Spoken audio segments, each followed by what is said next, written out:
Hello বন্ধুরা, আজকে আবার চলে এসেছি একটা নতুন রান্নার রেসিপি নিয়ে।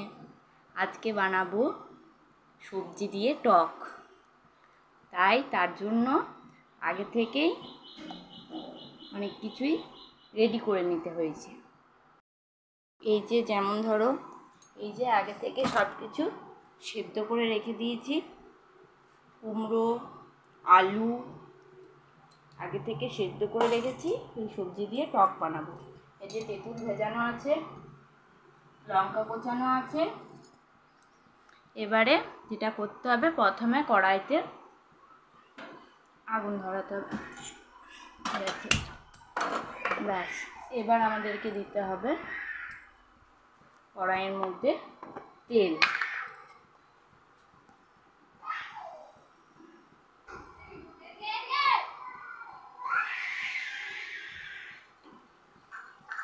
অল্প একটু পরিমাণে তেল দিয়ে দিলাম। এবার এর মধ্যে দিতে হবে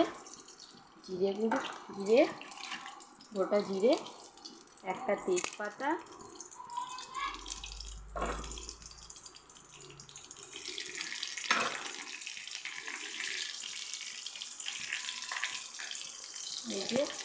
দিয়ে দিয়েছি।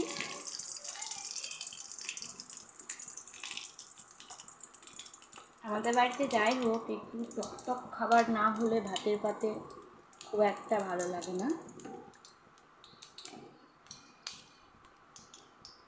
এর সাথে দিয়ে দেব